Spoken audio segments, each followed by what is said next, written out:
one more segment here at Xfinity Center where Maryland beats Michigan 86-82. You might recognize Bruce Posner. You might recognize me, Wayne Varner, but we got a Hall of Fame, double Hall of Fame coach, Gary Williams. Bruce? Gary, impressions today. The team's been in a slump. They had to have this one, didn't they? Yeah, I like the way they played today because it's really hard when you've heard how bad you've been for the last week or so to come out and really just let it go. And I thought they did a pretty good job on the offensive end of really picking it up and a lot more aggressive with their offense. And, you know, when you play a team that can get hot like Michigan can from the three-point line, that's their whole game. You really have to be careful because 3 possessions can change the whole game when they get hot from the three-point line. So I thought Maryland did a great job to win this game. Gary, Melo obviously has been in a bit of a slump, all right? What do you do with a kid like that who's been so fantastic for a year and a half and then kind of goes into like a shooting funk and everything? How do you correct that? Well, you remind him of what he's meant to the program and how great he's been, you know, like you said.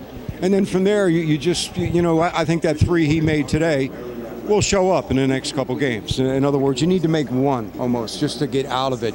And winning helps too. In other words, he feels good about himself right now. He might not have scored a ton of points, but it was typical Melo at the end of the game, making free throws to win the game. And see, he's got to understand that he's valuable to the team, not just in terms of when he makes a 3, but in getting the ball to the other players, being able to penetrate, get to the free throw line.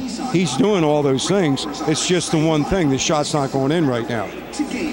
You've talked a lot about a cover and show that you guys used to do when Duke would run this spread offense. A couple times down the stretch, Maryland had both the center and the guard go at the ball, leaving the Michigan center open for a dunk.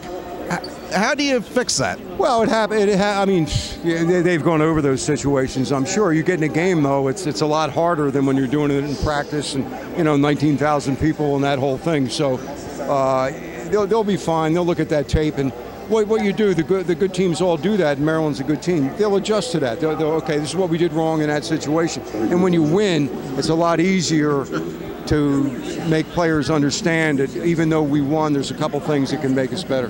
DeMonte Dodd, Jalen Brantley, they were fantastic tonight. I think they were the difference in this game. Well, that's one of the things. If you look at the last couple games, there wasn't much happening from the bench. And, you know, those 2 guys today came in and really stepped it up. And, you know, you need more than 5. As good as Maryland has as good a 5 as there is. But at the same time, you need more than 5. And when those guys play like that, that really helps. I tell you, I wrote down on when I was tweeting, I said, Gary Williams is in the house.